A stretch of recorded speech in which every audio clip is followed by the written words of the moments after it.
Hi, Thomas. You could see it pretty clearly. Are you Sue? Yeah. From the lens of an officer's body camera. The couple in the Wells Fargo parking lot on this January morning needed help. We're totally screwed. What's also clear, What's all that? they were getting scammed. That's all the cards. All the gift cards. Yeah. Right. Someone was taking advantage of them. Did you give every single one of those numbers? Yes. Yeah. We went up to over $20,000 worth of gift cards within 2.5 days. Thomas and Sue called Steve on your side so you can hear what happened to them. I wanted to tell my story to let younger people than me and old people like me that there are people that are after you. It started with an email. It said that somebody had purchased a $1,000 some odd telephone. Before they knew it, I called the number. Thomas and Sue I'll have to hand you over to the investigation department. say they were talking to a woman named Rebecca. She was very, very Convincing. Rebecca told them she was a federal agent and that their accounts had been compromised. Go to this place and buy this specific gift card. Rebecca sent them to stores all over town, King Soopers, Office Depot, Lowe's, where they bought hundreds, even thousands of dollars in gift cards at a time, each time passing along the PIN numbers to Rebecca. Hello, can you hear me? When all of a sudden, Rebecca told Thomas and Sue to head to the bank to recover their money. Did you got all the belongings I told you to get? Yes, I do. But they had company. What next? A Castle Rock police officer tipped off about suspicious activity by Thomas and Sue's bank. He played a little theater. Hello, this is the bank manager with Wells Fargo. Over the next 10 minutes, Actually, this couple has been scammed, so can you help them? Rebecca told him everything. Who is this that I'm speaking to? The person who scammed them. You scammed them? Yes. Why?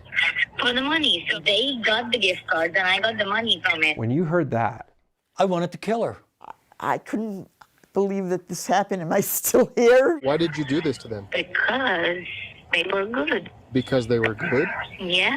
what's unexpected So just scam them down is what they heard next. and give them some water and explain them what happened to them, okay? It seems the scammer is trying to get them help. Now you have to explain them what happened to them because they are not aware of what happened exactly. That was the first video of its kind that I had ever seen. Aaron West is a former California prosecutor who now leads a nonprofit called Operation Shamrock. How does a person who has a heart and realizes that what she's just done is steal thousands of dollars from an elderly couple? And though she wasn't willing to give it back, what she was willing to do is try and stop the bleeding. West says the call also reveals I do work for someone, okay? a bit about the infrastructure of scams. I'm not doing it for myself. I work for someone. What we know about the way these scams are happening is that they are being run by Chinese organized crime. I'm working on salary. I'm not getting their whole money. A lot of the people that are behind the phone are being forced to do that work for some reason, whether they've been trafficked in to do the work or tricked into doing that work. West says this isn't just someone in a random room making phone calls. It's an operation